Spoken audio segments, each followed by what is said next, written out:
18th of January, Rabbi Furst, Mishna Berura. Hi, Meir. Good morning. My wife wants to know, is Sarah back from Yuchedet? Yes, she is. Okay, I'll go tell her. Okay. Okay, good morning again. This is Rabbi Shlomo Furst here. Yeshivas Hamanavshi here in Shman Zoom. This is our second year. We're now in the middle of a Shuvas of Moshe Igros Moshe, the Moshe Feinstein, Zechron of Berura. All right. Dealing with you should have your documents there. If not, I'll see if I can put it on the screen. And we're going into the Rav Moshe is taking issue with the statement of the Chavetz Chaim in the Mishnah Berurah that a kohen who is machal Shabbos before Hesia is forbidden to duchen. He invalidates himself from duchening by the fact that he's a machal Shabbos before Hesia. And Rav Moshe in his tshuva is explaining that doesn't necessarily have to be the case. And we're in the middle of his explanation. It'll be coming up on your screen shortly.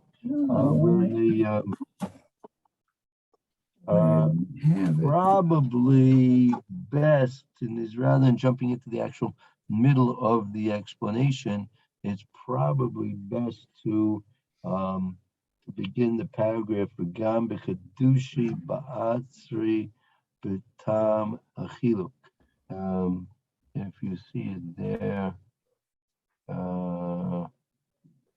it's about the fifth paragraph starting with the words V'gam. Let's see, I'll put it on the screen. Everyone can look at it there if they have it, screen viewer. And who would like to do some reading? Mary, you interested? Give the Kohen the first opportunity. Meir, I muted you. Okay. I guess I'm so excited. My secular birthday caught up with my Hebrew birthday. Oh, really? You're a multiple of 18 years old? That's right. Well, that's actually a good question. Yeah, I think it was 39 years.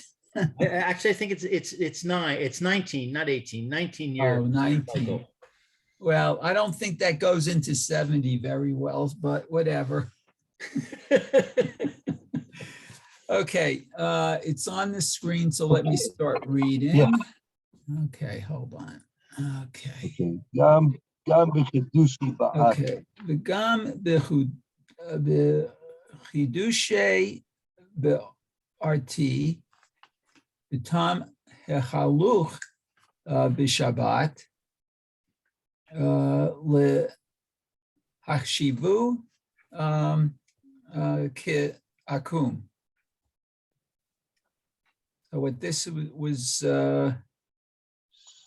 Right. So Rav Moshe says also in my Chedushim, Rav Moshe Feinstein was prolific in his writings, not only in his Shuvas Halacha L'Maisa, the Igros Moshe, but in many of his other writings, also known as the Dibros Moshe, commentaries on the Gemara. And apparently there he went into the chiluk, the difference that a person who's mechal Shabbos is considered to be an akum, he's considered to be a goy. And he makes a difference between whether a person's machalo Shabbos b'tzvein tzina lefarhesia, whether it's done in private or it's done in public. So there, and he's gonna in short gonna give us his viewpoint on the ways we can discriminate between a person's machal Shabbos b'farhesia or he does it in private. Okay, so let's see. B'tzina b'chesia she l'kaora.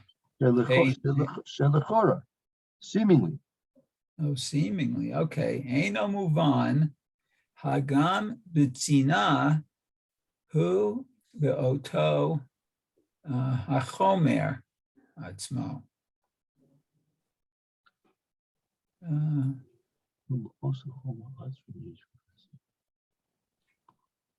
So, accordingly? Well, so the sentence continues on like this. Shelachora, move on. It's not move on. The difference between Mechal Shabbos before Hesio or Betsina, publicly or privately. Why? Hagam Betsina hu ba'oisa choimer atzmo yesh before Hesia. Mitzad Shabbos, meaning the person who's Mechal Shabbos privately, he's as seriously violating Shabbos as the person who does it before Hesia, Mitzad Shabbos. In terms of the Hilul Shabbos, the desecration of Shabbos is taking place, the person who does it privately is equally desecrating Shabbos just as the person who does it publicly. If a person strikes a match and lights up a cigarette in his own private home, that same Isser Shabbos exists whether it's in public or in private. So why is there a difference between a person who's Mechal Shabbos publicly and privately? And then he says, Adrabah, even there's a way to look at it even in the opposite way as well.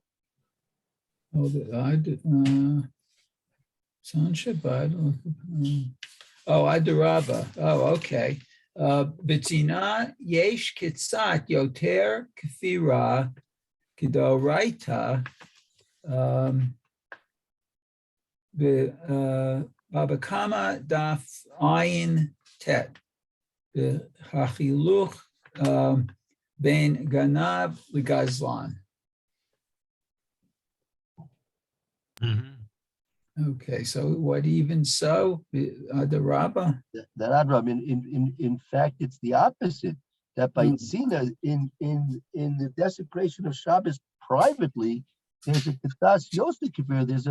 There's even somewhat of a greater heresy in the person who's Machal Shabbos privately than rather in public, as we see Kedisa B'Baba Kama. We see from the Gemara Baba Kama Ayin Tes. Oh, in Baba Kama.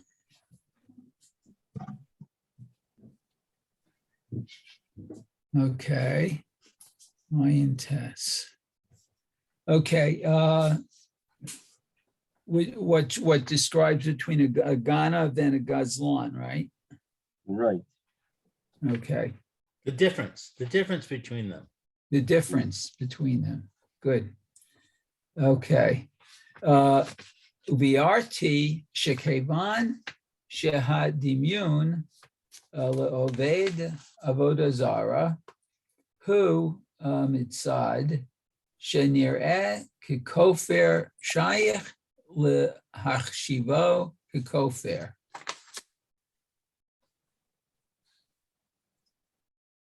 Okay, so what I explained that since. Yes, go ahead. The comparison, hadimyon. The dimyon. Meaning the person who's Machal Shabbos is compared to Oived Avodah Zarah, compared to the person who worships idols. Okay.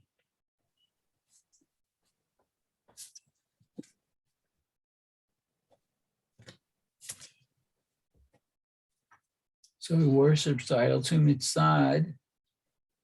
Shenira, that it appears that the kofir, that he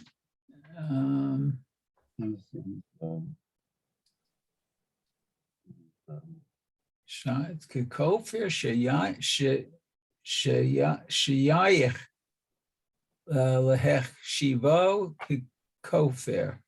Right. The Dimyon, it says, Barati, Rav Moshe said he explained, since the comparison to a person who's worshiping idols is mitzad, is from the aspect, mitzad from the aspect, that he appears as if he's a kofer, he's a heretic, right? Just as a person who worships idols is obviously heretical in his belief in a Kadosh Baruch Hu. The person who's Michal Shabbos is also heretical in his belief in the Torah. Oh, wow. Oh, hold on a second. But the one who does it in private, he's not afraid of Hashem. We're going to see that exactly. he- We're going to see that soon. Exactly. But he's Yeah, but if he's also not advertising it. It's worse if he advertises it because he's leading other people to do the wrong thing. Yeah, because he doesn't believe in Hashem, but right, what Lou's saying, he's also showing No, that. he also believes in Hashem, but he's not. But the one who does it in private, he's not ashamed to do it in front of people. But Hashem, he'll do it in front of, So that's what Hashem says to him. You're not ashamed to do it in front of your neighbor, but me, in the basement, you'll do it.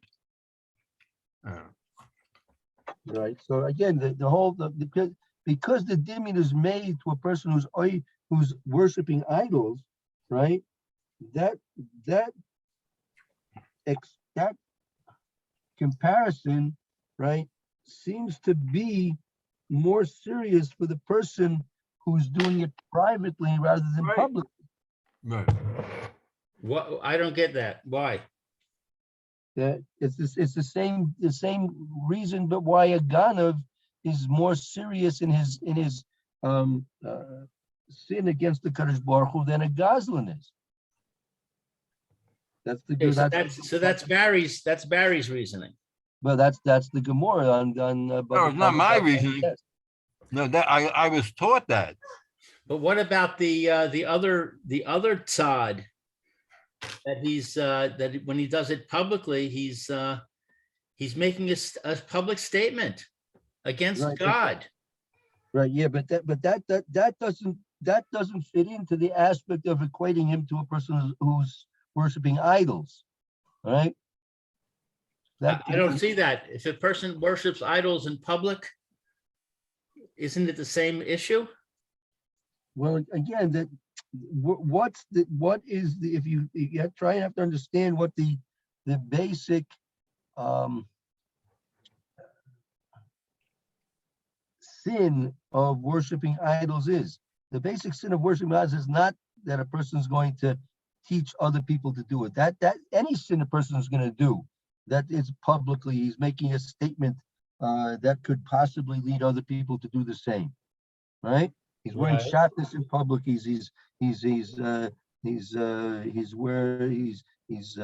stealing in public. Any sin that a person does in public is always going to make a statement to other people that are onlooking, right? But when Right. we make a comparison of a person to be an idol worshiper, that's because by being Michal Shabbos, he is demonstrating a level of disbelief, of heresy, right?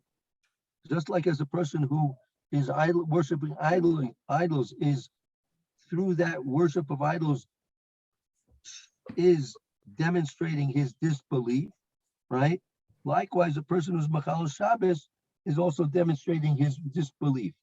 Aside from the fact that if he's doing it in public or in private, but the private idol worshiper, just like the private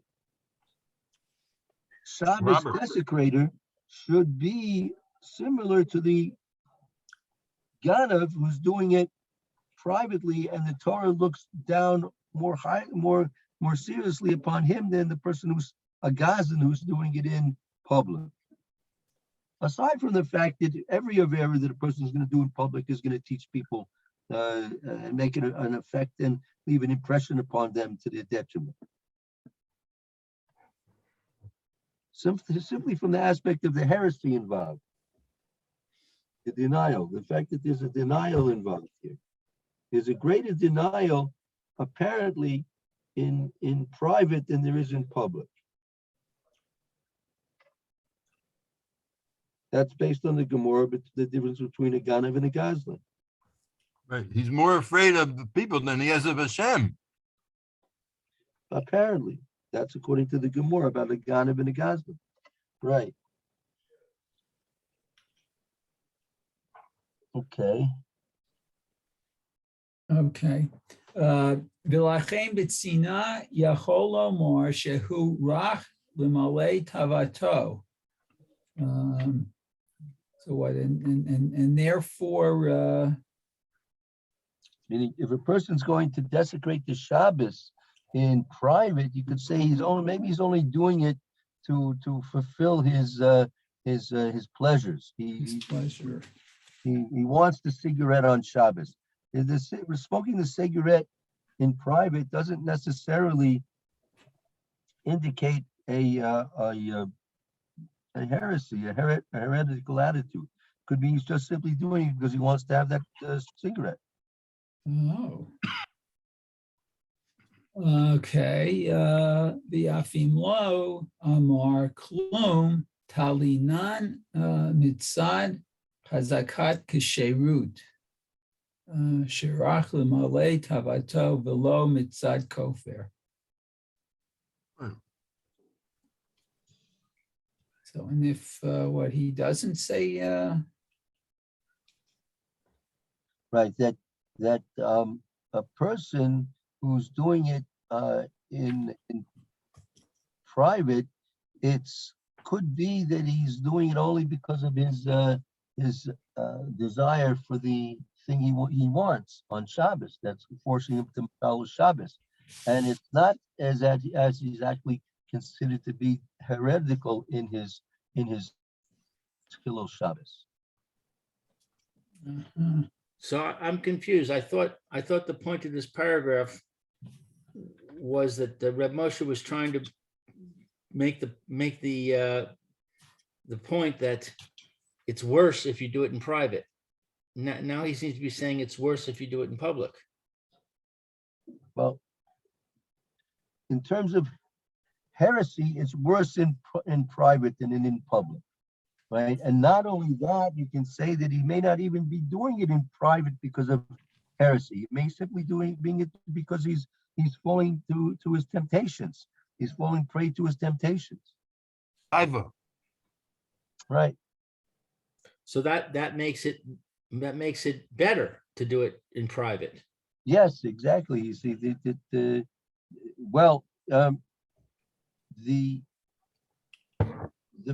fact that he's going to be considered to be a heretic, if it's in private, you may not necessarily come to that conclusion. As he's going to say, there's no reason why you should say he's lost, as he's going to quote in the next line, that he loses his hestus kashrus, his status of being kosher.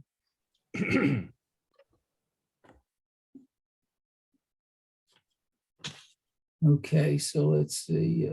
Misana hazakat kasherut shirak l'malei tavato v'lo mitzad kofer. Okay.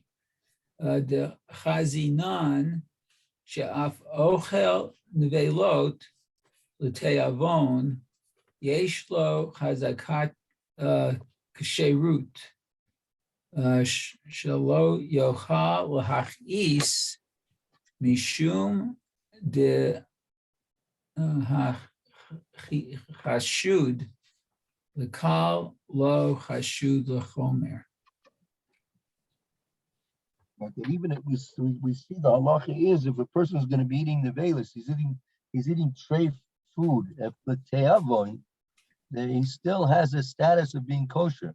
That he's because why? Because he's not doing it to anger a Kadosh Baruch Hu. He's simply doing it because he falls prey to his taivas. Right. He's not doing it because he wants to remain kosher. And achashud is to fall prey. No, chashud is that a person is going to be suspect. He's going to be suspect.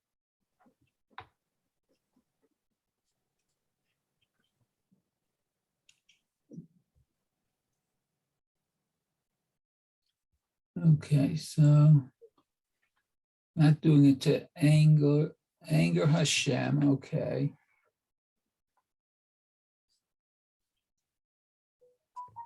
So I don't understand. What's he suspected of? Lachmor?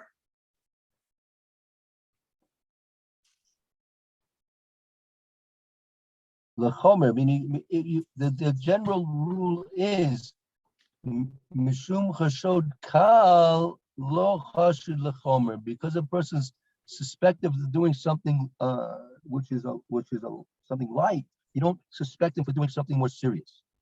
That's a general rule.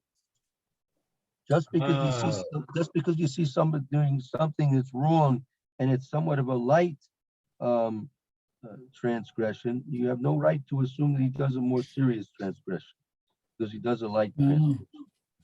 Well, how do we define lighting up a cigarette in the privacy of your home on Shabbos? Is that light or is that heavy?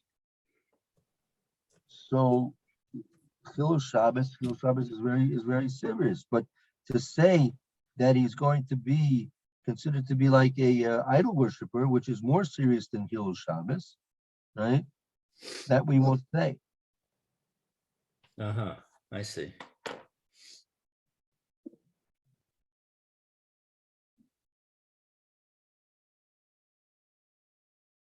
Okay. Let's see what time. Oh, okay. We're not going to be able to maybe just do this one first line here. I'll vote for Heresy, just for a couple of words into this first line in this next paragraph. I'll vote for Okay. Heresy when he's doing it in public. Barhesia hare machshato v'kavanotav heim devarim shebelev shelo yadua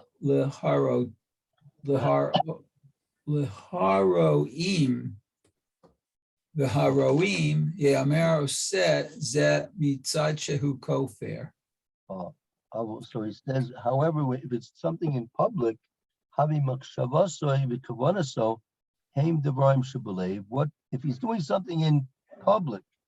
What he's thinking and what his intention is, those are things devarim shebelev. Those are things which are in the heart of the person. Shelo yadu l'roim. They are not known to the person, to the onlookers. And the onlookers will say, Shasuzem itzad hu koifer, that they will say that the person's doing it because he is a denier. And yeah, I think we'll have to begin this paragraph again tomorrow, Mitzvah Shem. Okay, great, thank you. Very good. Thank you, Mayor. Very good.